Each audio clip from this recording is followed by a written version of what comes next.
Nung pumunta kami dito sa Manila, sabi nila, nakausapin kami nila. Ang nag-orient sila. Hindi talaga nila sinabi na magkakaroon ng training na ganun. Kasi kung sinabi pa lang nila, matanong ko na sa anak ko, kaya mo ba yun? Para madesisyonan namin. Hindi ko alam, ba't ganun ang nangyari? Bigla na lang nag-text yung anak ko, sabi niya, 1 week siguro wala akong cellphone. Kasi yung may training kami dun sa Baler. Tapos sabi niya, hindi pwede daw mag-cellphone. Sabi ko, sige na, is mag-amping. And then, dapat ingatan yung katawan kasi isa lang yun. Kasi akala ko training lang na nga, hindi military training. Ano ba yun?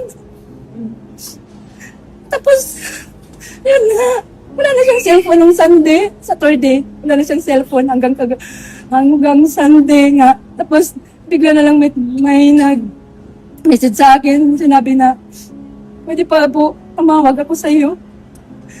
Tapos, hindi naman siya tumawag. Ako na lang tawag. Sa pagtawag, tumawag na ako. Sabi niya, ma'am, na-aksidente po si Rene. Nalunod po. Yun, malaki talagang tanong ko. Ba't napunta doon sa lagat? Kasi basketball naman yung anak ko, hindi naman swimming. Masakit.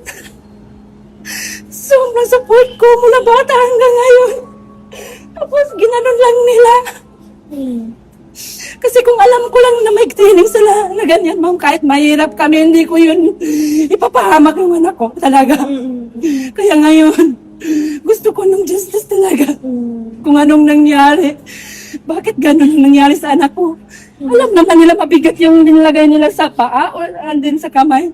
Tapos, pinaano pa nila sa dagat. Hindi na ba sila naawa? Tapos, ang dami nila. Ba't naman pumunta sila doon na walang dalang rescue, walang medic? And then, yung anak ko, wala talaga akong tulog kasi naghintay ako kung saan na ba yung anak ko. Kahit isang picture, wala silang send sa akin. Wala man na silang sabi, ma'am, ito na yung anak mo, nakukuha na namin sa dagat. Tapos, dadalhin na namin ito sa Maynila. Wala talaga. Wala silang sinasabi sa akin. Kaya yung tita niya, pinapunta na ni Sir Mark Cayetano. Kagabi pa lang, doon ako nakakita ng picture ng anak ko. Tapos, dami ng mga post. Pero hindi pa talaga ako maniwala kasi hindi ko pa nakita yung anak ko na patay na. Tapos, biniyahin nila yung anak ko. Hindi man lang nila binihisan, walang damit, yung short basa. Tapos wala pang staff na sumasama sa yung nagsundo sa kanila na pulinarya yung official na trabahante sa pulinarya lang tinanong ng tita niya, sino bang kasama nyo? Siya, kami lang, walang staff ba sa atin niyo? Wala talaga. Tapos wala silang sa akin, yung sabi na, ma'am, ganyan talaga, ganyan. Wala. Post lang nila na ganyan na yung anak ko na wala na. Pero, wala talaga sila binigay kahapon hanggang kagabi na picture na para ma-prove ko na anak ko ba talaga yun. Hanggang kanina palang umaga, nalaman ko na wala na talaga yung anak ko. Kaya iyak ako nang iyak. At narinig niya yung salita ko, parang umiiyak sa dami ng luha lumalabas sa mata niya. Isang saglit lang ang pangarap ng aking anak, winasak nila. Kaya ang malaking tanong ko talaga, bakit? Bakit ba ganyan? Ang dami nila doon, tapos walang nag-rescue? Ba't nila pinapalangoy na yung anak ko na may 20 kilos yung nabigat? May nag-reach out po sa inyo mula sa atin ngayon? Wala pa po, sir. Hindi ko pa alam. Sa tingin niyo po ba may foul play po, ma'am, dito? Talaga. Kasi yung anak ko daming pasa. Ba't sana ba galing yung pasa? Yung nag-video ako, ang dami daw pasa. May pasa dito, may pasa dito, may pasa sa likod. Pero hindi ko pa yun nakikita. Kaya sabi ko, huwag niyong galawin. Pumunta ako dyan. Napakalaking potensyal po ng anak ninyo, MVP ng palarong pambansa. Siya po yung inaabangan talaga ng lahat na. Siyempre, ma'am, sakit. Pangarap niya ng mga anak ko. Mahirap kami pero sinusuportahan ko talaga ang mga anak ko para makapag-aaral, makapagtapos. Kasi dyan namin hinuhugot sa mga nila, talent nila, yung paghihirap namin.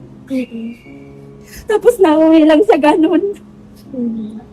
Meron po ba kayong panawagan? Sino po ang gusto nyong managot dito? Sa ngayon, hindi ko pa po alam Basta isa lang talagang pa-imbestiga ako kung sino yung gustong tumulong, magpatulong ako kasi wala talaga. Gusto ko lang malaman bakit ganun. Bakit ang tagal nilang nakuha. Ang dami nila tapos hindi nila na-rescue. Bakit naman pumunta sila doon na walang rescue, walang medic? Dami akong tanong, hindi pa nasagot. Ngayon po ay pupuntahan nyo na po siya sa... Doon na pa ako pupunta. Naghihintay na yun. Sige po, kami po ay nakikiramay ma'am at sasama na rin po kami sa inyo para matutukan po talaga tong kaso po ng anak po ninyo. Ha? Pumunta kami ng Baler. Ayun, grabe. Para siyang Parang bootcamp building. talaga. Walang basketball. As in sa beachfront lang kami. Kumbaga, yung training ni Coach Tab. 3 hours. Mm. Tapos meron po yung pinakasikat nga po na ang tawag po namin nung time namin is yung bootcamp sa Baler. Yung po yung itetest po niya yung physical, tsaka mental eh.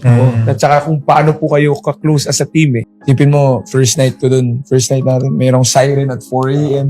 Yung sa megaphone, di Yung ba? megaphone may siren. As in, kailangan nyo talaga gumising. Gumising. Punta kayo sa beach, just parang pupush upin kayo. Para talaga pang sundalo yung... Na parang dadalhin po kami sa isang resort na tago. Tapos, yun po, gigisingin po kami. Para po kami magiging sundalo for 1 week. So kayo yung first batch ng First players batch po. that underwent the bootcamp. Opo, na wala po kaming Oo. kaalam-alam. Nakakala po namin yung usual lang po na training camp. Yung pala, wala po palang basketball. Tapos, may mga parang challenges kami dati nun. Kailangan ko mag-relay papunta sa tubig. Sa baril, ang lakas ng alon nun, di ba? Surf. So, parang kailangan nyo mag-relay, tag. Tapos may mga May jog rin may mga kami. jogging kami doon. Wala namang dalunod. Muntik na. May muntik na. Si Muntik lang. G-Boy. Si Oh. G-Boy, Babylonia. Delikado yun. Ang ginawa nyo. Nalala. Kinuha po lahat ng cellphone namin. Tapos po, 1 week po kaming magkakasama lang. Tapos bigla pong, hindi nyo po alam kung kailan po kayo gigisingin eh. Minsan, Bigla. bigla pong may alarm na 3 a.m. Tapos meron doon mga challenges. Kunyari, yung first day mo, kunyari, 2-kilometer run ka lang. Kung hindi ka umabot sa time na kailangan mo matapos, dagdag ka 1 kilometer the next day.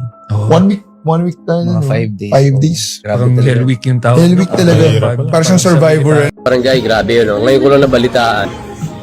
Kaibigan din pala ni DJ Simon si Rene, yung just passed away, pare. Di ba, nakikita kayo saan? Papunta rito, di ba? Tapos po, magla-lunges kami sa buhangin. Tapos lalangoy din po kami. Oo. Tapos syempre, iba nyo pong kasama, hindi naman po marunong lumangoy.